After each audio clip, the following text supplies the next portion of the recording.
세상에 알지 못해도 주님이 기억하시는 예배, 우리들의 성령에 불타는 금요일, 오불금에 오신 여러분들을 환영합니다. 샬롬, 반갑습니다. 이제 더운 여름이 이제 막바지로 지나가고 있습니다. 이제 대학생들도 드디어 방학이 다음 주면 아마 다 개학하는 걸로 알고 있는데요. 잘 쉬셨나요? 충전도 하고 미래를 위한 준비도 하고 이런 시간들이 되었으면 좋겠습니다. 자, 오늘도 웨슬리 목사님의 말씀을 통해서 우리가 좀 깊이 말씀에 대해서 들어가 볼 건데요. 오늘은 좀 구체적이고 좀 깊이 들어가는, 어쩌면 조금 길게 이야기가 나눠질 수도 있을 만한 내용들이에요. 오늘의 말씀의 제목은 성경적 구원의 길입니다. 성경적 구원의 길. 전반적인 구원에 관한 내용들이 나타나니까 이 이야기가 좀 저희 안에서 좀 확실하게 정립되었으면 좋겠습니다. 말씀은 에베소서 2장 8절이지요. 믿음으로 말미암아 구원을 얻었나니. 아멘. 우리는 믿음으로 말미암아 구원을 얻었습니다. 믿음을 제외하고는 얘기할 수 있는 게 없지요. 근데 기독교의 가장 큰 테마, 메인 테마를 얘기하라고 한다면 그것은 구원이죠. 그리고 이 구원을 받는 유일한 방법이 뭐냐면 믿음입니다. 즉 믿음과 구원이라는 말은 성경 전체의 실제적인 내용이며 성경의 가장 핵심적인 내용이라고 볼 수가 있습니다. 그래서 어떤 것을 우리가 찾아가야 될 것인가를 먼저 보려면 기독교에서는 구원과 믿음을 함께 보는 것이 가장 중요하지요. 자, 가장 중요한 그럼 구원이란 무엇인가? 많은 사람들이 구원을 얘기하면 이렇게 얘기합니다. 종종 천국에 간다든가 아니면 영원한 행복이라든가 이런 내용들이 이제 구원에 관해서 얘기하거든요. 그러면서 이거 소위 얘기해서 구원을 죽어서 가는 어떤 어떤 사람은 이제 천국행 티켓 이렇게도 얘기하는 사람을 본 것 같아요. 그런데 웨슬리 목사님은 이건 먼 데에 있는 것이 아니라 현재 있는 것을 얘기한다라고 얘기하고 있어요. 곧 값없이 주시는 하나님의 자비로 말미암아 지금 가지고 있는 그 축복, 그 복을 구원이라고 웨슬리 목사님 얘기하고 있죠. 이 구원은 선행 은총에 의해서 우리의 영혼 속에 역사한 전부를 포함하는 거예요. 우리 안에 역사했던 모든 것이 된다는 거죠. 선행 은총이라는 건 우리가 하나님을 사모하는 마음인데 우리가 사모하면 할수록 이 선행 은총은 우리에게 계속 증가되죠. 하나님께서 우리를 사랑하셨다는 것 자체가 우리에게 먼저 쏟아 부어졌기 때문에 우리가 그것을 가지고 하나님을 사랑하게 되는 그런 것이 선행 은총 아니겠습니까? 그리고 이 증대된 사랑, 이 증대된 사랑을 가지고 우리는 사람들에게 공의를 베풀고 또 인자를 하나님을 사랑하게 되고 예수 그리스도를 잘 사랑하게 되고 또 겸손히 하나님과 동행하고 이런 모든 것을 할 수 있게 된다는 거죠. 또 성령님께서는 때때로 우리의 모든 사람들에게 역사하셔서 우리가 잘 모르고 넘어질 수 있을 만큼 무지한 우리들을 깨닫게 하시는 이 모든 것을 다 포함해서 뭐라고 그러냐면 선행 은총이다 이렇게 얘기할 수 있다는 거예요. 그래서 구원은 칭의와 성화 이 두 개를 다 포함한 얘기라는 거예요. 칭의는 용서와 같은 말이죠. 하나님께서 우리 죄악된 우리들을 어떻게 한 거예요? 용서해 주셨어요. 그리고 선하다 불러주셨죠. 그러니까 우리의 모든 죄에 대한 용서 이것을 소위 다르게 얘기하면 우리가 우리 스스로를 용서할 수 있는 게 아니기 때문에 하나님께서 용납하신 거예요. 하나님께서 그 자비로 우리에게 그 죄를 용납하신 것. 이것이 가장 중요한 키포인트라고 할 수 있겠죠. 이 구원이 우리를 위하여 취하는 값은 그리스도의 보혈과 의의를 취하게 됩니다. 우리는 아무것도 할 수 있는 게 없었어요. 그런데 그리스도의 보혈과 의의로서 우리는 이 구원을 취할 수 있게 됐죠. 즉, 이 값은 우리의 범죄함을 위하여 자기의 영혼을 다 쏟는 데까지 행하셨고 예수님이 그렇게 행하셨죠. 고통당하신 모든 것 이것을 다 포함한 그것이 값이다 이렇게 얘기하고 있어요. 또 우리가 칭의를 입는 바로 그 순간에 어떤 것이 시작되냐면 바로 성화가 시작되는 거예요. 그 찰나 그 아주 짧은 시간 하나님께서 우리를 칭의로 입혀주시고 성화가 시작되는 그 순간 소위 말해서 위로부터 성령으로부터 우리가 새롭게 태어나는 그런 것이 일어나게 된다는 거죠. 여기에 실질적인 변화와 상대적인 변화가 일어나게 되는데 우리에게 주신 성령으로 말미암아 우리 마음에 부음받은 하나님의 사랑을 그 즉시 느낄 수 있게 된다는 거예요. 또한 이 사랑은 세상의 향락과 안위, 명예, 돈에 대한 사랑, 우리 속에 있는 자만, 분노, 고집이나 그 외의 여러 가지 악한 성질과 함께 모든 것들이 다 이제 이런 것들이 다 내쫓아지게 되고, 다른 한편으로는 모든 인류, 특히 하나님의 자녀들에 대한 사랑이 우리에게 물릴 때 일어나게 되는 그런 것이 한꺼번에 일어나게 되는 것, 이것이 있다라는 거예요. 즉 그리스도 예수 안에 있는 마음으로 우리의 마음이 변화되어 버리는 것. 이런 변화를 체험하는 사람들은 우리가 우리 안에 있는 모든 죄는 다 없어졌다, 자연적으로 상상할 수 있게 되는 거죠. 그런데 가만히 살펴보십시오. 저와 여러분이 모든 죄가 사라졌습니까? 여러분 죄 안 짓고 사십니까? 죄에서 완전히 멀어지셨습니까? 그렇지 않게 된다는 걸 금방 깨닫게 되는 거예요. 죄는, 이 웨슬리 목사님, 죄는 일시적으로 이 상태, 이 순간 정지된 상태이지 멸망된 것이 아니라는 거예요. 유혹은 계속해서 우리에게 다시 오고, 우리가 그 유혹에 넘어가는 순간 우리 안에 죄는 계속해서 되살아난다는 거죠. 하나님을 사랑하고 그리스도를 믿는 힘을 느끼고, 또한 하나님의 영이 저들의 영과 더불어 저희가 하나님의 자녀임을 증거한다는 것을 우리는 분명히 알고 있지만, 아직도 우리 속에 자만과 고집과 분노와 불신앙이 있다는 것을 어느 누구도 부인할 수는 없을 것입니다. 그래서 그것들이 우리를 넘어뜨리려고 계속 공격을 하지만, 주님은 우리를 끊임없이 도와주시고 우리를 끊임없이 안아주신다는 거예요. 분별력을 가지고 하나님의 은혜를 소유한 사람들이라 할지라도 다시 죄로 인하여 고통당할 수 있다는 것을 우리는 부정하지 않습니다. 그러나 우리는 성령으로 말미암아 육의 행위와 악한 성질에서 나오는 모든 행위를 억제할 수 있다는 것도 부정할 수가 없는 거죠. 성령님은 우리를 그렇게 인도하시길 원하신다는 거예요. 그래서 우리가 죄에 대해서 죽으면 죽을수록 하나님을 향하여서는 더욱더 살게 된다, 이렇게 얘기하는 거예요. 이와 같이 사도가 완전한 데 나아갈지니라 하고 말한 히브리서 6장 1절에 말한 그대로 온전한 구원을 위해서 온전한 성화를 하나님께서는 우리에게 바라고 있다는 거죠. 즉 우리는 완전이란 완전한 사랑을 뜻하게 되는 거예요. 우리 안에 어떤 그 사랑 자체도 이게 소위 얘기해서 give and take, 내가 사랑 하나 줬으면 사랑 받아야 되는 이런 사랑이 아니라 하나님이 주신 것처럼 모든 사람들에게 우리가 아가페하며 살 수 있는 이 완전한 사랑, 또 그 사랑이 우리의 영혼을 주관하고 우리의 영혼을 온종일 다 채워서 그 사랑으로 완벽해져 버리는 것, 이것이 웨슬리 목사님이 얘기하는 완전이라는 거예요. 자, 그렇다면 우리가 믿음으로 구원을 얻었다고 할 때 그 믿음은 무엇이냐는 거예요. 아까 얘기한 대로 구원을 통해서 성화의 길을 가서 완전으로 간다고 하는 그 과정이 있는데, 과연 믿음은 뭐냐는 거죠. 믿음이란 엘랑코 프라그마톤 우벨레브메논이라고 정의되었는데, 이게 뭐냐면 히브리 언어인데요, 보이지 않는 것들의 증거다. 히브리서 11장 1절에 나와 있는 그 내용이에요. 곧 하나님의 증거 또는 확신, 이 모든 것들이 다 포함되어 있는 단어라는 거예요. 믿음이라는 것은 보이지 않는 것들이란 인간의 시야로, 인간의 눈으로, 그 외에 그 어떤 외적 감각으로도 볼 수 없고 지각할 수도 없는 것들을 얘기해요. 우린 그냥 눈으로 못 보는 것, 이것만 생각하는데 그게 아니라 우리가 그것에 대한 전혀 상식이나 우리의 지식으로 그걸 깨달을 수 있는 어떠한 힘도 우리가 없는 상태, 이런 것들을 얘기하는 거예요. 그러니까 성경은 하나님께서 빛을 주신다, 또 식별하는 힘을 주신다라는 말을 우리에게 계속 하고 있는 거죠. 하나님께서 그런 것을 주시지 않으면 우리는 볼 수 없으니까. 그래서 우리는 하나님께 속하여서 보이지 않는 모든 것들을 볼 수 있게 되고, 우리 주위에 있는 영계, 즉 우리 자연의 지능으로는 도저히 식별할 수 없는 영의 세계들을 볼 수 있게 된다는 거예요. 이 믿음은 하나님께서 그리스도 안에 계셔서 세상을 하나님과 화목하게 하시는 것이고, 이거에 대한 증거고 확신이라는 거죠. 그리스도께서 나를 사랑하셨고 나를 위하여 자기 자신을 내어주신 바 되었다라는 것, 이것이 하나님의 증거고 확신이라는 거죠. 즉 그리스도께서 우리를 사랑하사 자기를 주셨다는 확신을 분명히 의미하는 것이라는 거예요. 그러므로 신뢰, 신임, 의존, 소망 또는 소위 말해서 이 모든 것들이 어떤 것 뒤에 이게 따라오는 것도 아니고 어떤 것 뒤에 밀려가는 것도 아니고, 이 믿음의 행위로 이 모든 것들을 보아야 될 것이다 라고 웨슬리 목사님은 우리에게 얘기해주고 있습니다.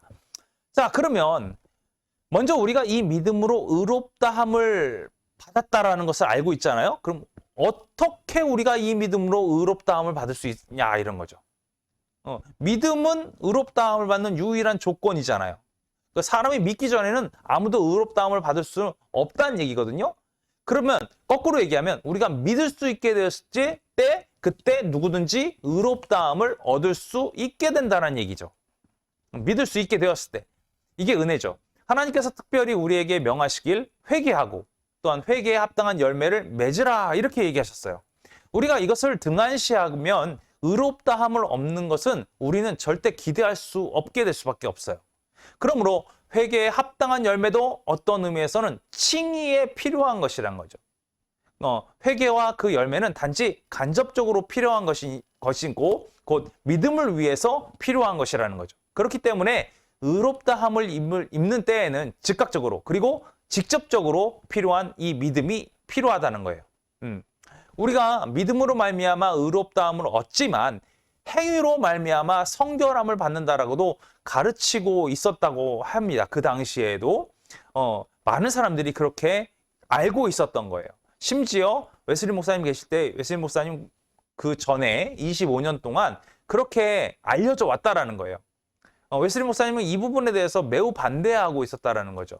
그러니까 믿음으로 우리가 의롭다함을 얻고 행위로 성결함을 받아야 하는가? 이거는 아니라는 거예요.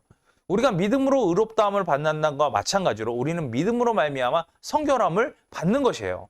믿음이 성결의 조건이라는 거죠. 그렇다면 의롭다함을 받은 사람들은 모두 선행에 열심이어야 하는 것이 당연한 의무 아닌가요?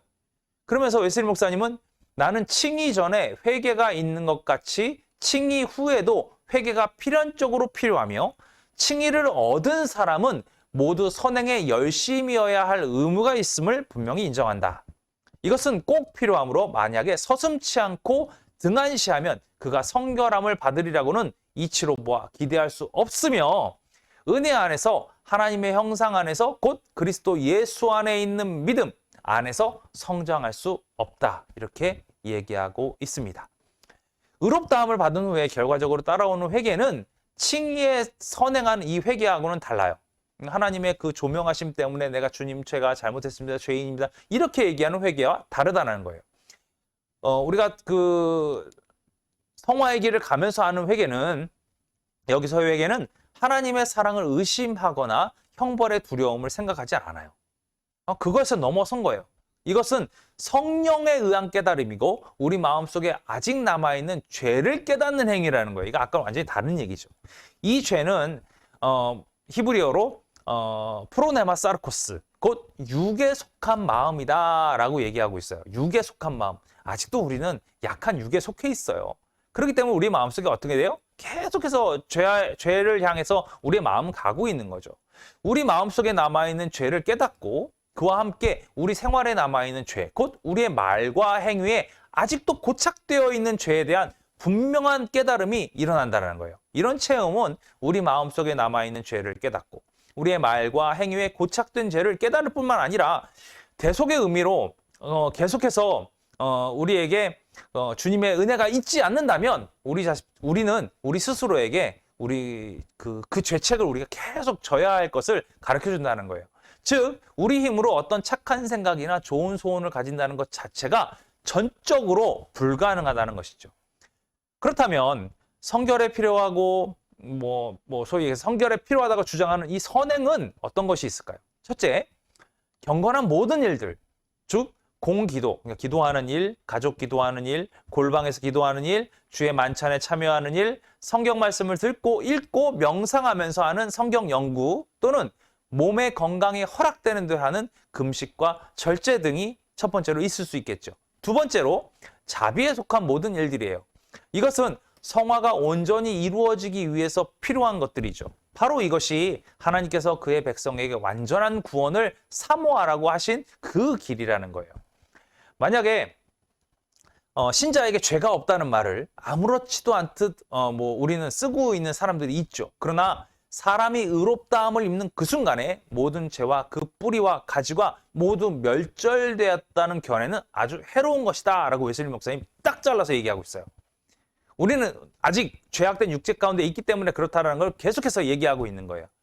사랑으로 온전해질 여지는 사랑으로 온전해질 여지가 없는 것이며 이 온전한 사랑에 이르는 데는 회개, 곧 깨달음이 절대적으로 필요하다라고 얘기하고 있죠. 그러나 이 회개와 회개의 열매가 온전한 구원에 필요한 것이라고는 하지만 이런 열매들은 조건부로 필요하다는 거죠. 믿음 없이는 성결함을 받을 수 없다. 즉, 이 열매는 믿음과 함께 조건부로 필요한 것들이라는 거예요. 우리는 믿음만이 성결함을 받는 데 유일한 조건이며 직접적 요인이라고 할 수 있다라고 웨슬리 목사님 얘기하고 있습니다. 자, 그러면 우리가 믿음으로 성결함을 받고 믿음으로 죄에서 구원받아서 사랑 안에서 온전하여진다고 할 때 그 믿음이라는 것은 어떤 것인가? 첫 번째, 이것은 하나님께서 이것을 성경에 약속하셨다는 것에 대한 신적인 증거요 확신이다라는 거예요. 성경에 기록되어 있다라는 거죠. 두 번째, 하나님께서 약속하신 것은 무엇이나 그가 이루실 수 있다고 하는 신적인 증거요 확신이다라는 거예요. 이게 구체적인 믿음 아니겠습니까? 세 번째, 하나님께서 이것을 하실 수 있으며 또한 지금 이를 이루고자 하신다는 데에 대한 신적인 증거요 확신이라는 거예요. 이 확신은 곧 하나님께서 이것을 행하신다는 신적인 증거요 확신이다. 이게 명확한 얘기죠. 이게 우리가 드러낼 수 있는 유일한 믿음이라는 거예요. 그렇다면 이 큰 일을 하나님께서는 우리의 영혼 속에서 점진적으로 하시는가 아니면 순간적으로 하시는가? 즉 성화라는 것이 우리가 막 칭의를 얻은 그 순간서부터 완전에 이르는 그 길이 점진적으로 계속해서 어떤 계단을 오르시 올라가다 보면 완전에 이를 수 있는가? 아니면 급행열차처럼 갑자기 짠 하고 이룰 수 있는가? 이 부분에 대한 얘기를 하고 있는 거예요. 어떤 사람들은 이렇게 얘기해요. 점진적으로 이루어질 수 있지만 주님께서 그 놀라운 주님의 그 입김으로 눈 깜짝할 만한 사이에 죄를 멸하시는 것은 하나님보다 더 바라고 있다라는 거예요. 무슨 얘기인지 아시겠어요? 우리는 점진적으로 계속해서 성화의 길을 올라간다라고 여기지만 한순간의 깨달음으로 아예 밑바닥의 인생에서 완전의 인생으로 하나님께서는 하실 수 있다라는 거예요. 그러니까 우리는 뭘 해야 돼요? 이것을 매 순간 찾아야 한다는 거예요. 또 이것을 믿음으로 기대해야 한다는 거죠. 지금 당신이 있는 그 상태 그대로에서 그것을 기대해야 된다는 거예요. 여러분, 여러분의 원칙에 진실하십시오. 그리고 축복을 구하십시오. 하나님의 복을 구하십시오. 당신이 있는 그대로에서 이것을 구한다면 지금 그렇게 될 것을 기대하십시오. 왜 그런지 아십니까? 예수님은 이미 이것을 준비하고 계시다는 거예요. 이게 정말 은혜인 것 같아요. 주님께서 이걸 다 준비하고 계시다는 거예요. 그리고 그리스도야말로 당신이 원하는 전부입니다. 웨슬리 목사님 아주 딱 꼬집어서 이렇게 얘기하고 계십니다. 저는 그러고 싶어요. 그는 당신을 기다리고 계십니다. 그는 지금 여러분의 문 앞에 계십니다. 이제 여러분에게 권면합니다. 진실된 마음으로 하나님께 부르짖으십시오. 아멘. 여러분, 우리 마음에 이 믿음을 가지고 구원의 그 놀라움을 얻게 되는 거 아니겠습니까? 우리가 이 구원을 기대하는 마음으로 지금 당장의 성화가 완전히 이루어지려고 우리가 아둥바둥하는 그 모든 모습들, 그 안에 회개와 주님을 향한 고백들이 계속해서 어떻게 보면 다람쥐 쳇바퀴들도 돌아가고 있는 그 성화의 길들. 그러나 진짜로 원하는 것은 뭐냐면 진실된 마음으로 내가 성화되기를 원해야 된다. 이게 가장 큰 이야기라는 거예요. 여러분, 진실된 마음으로 주님께서 나를 완전의 길로 이끌어 가시도록 계속해서 부르짖으시라는 거예요. 믿음은 이런 거예요. 믿음은 확신을 갖고 부르짖는 거예요. 그리스도께서 지금 준비하고 계시기 때문에 그렇다라는 거예요. 이번 한 주간 우리가 좀 이제 어떻게 보면 2022년 후반기를 시작하는 그런 시기인데 이 시기를 준비하는 마지막 한 주거든요. 9월이 시작되기까지 한 주가 남았습니다. 진짜 중요한 건 전 이거 같아요. 주님 앞에 우리가 어떻게 부르짖을 것인가. 내가 성화되기 위해서 얼만큼 주님 나를 이끌어 주십시오. 주님 나를 붙잡아 주십시오. 이렇게 부르짖을 것인가. 이 부르짖는 이 원칙에 우리의 모든 것을 쏟아낼 수 있다고 한다면, 그리고 이렇게 하나님 앞에 준비되어 있는 상태로 2022년 하반기를 맞이할 수 있다면 우리는 정말 아름답고 즐거운 길을 또 갈 수 있지 않을까, 저는 이렇게 생각합니다. 우리 우불금 식구들 한 주간 좀 기도하는 생활을 했으면 어떨까요? 기도하면서 주님 앞에 우리를 내려놓읍시다. 그래서 2022년의 하반기도 주님께서 인도하시는 대로 열심히 달려나갈 수 있는 우리 우물군 식구들 다 되었으면 좋겠습니다. 그럼 한 주간도 승리하시고 다음 주에 다시 만날 때까지 안녕.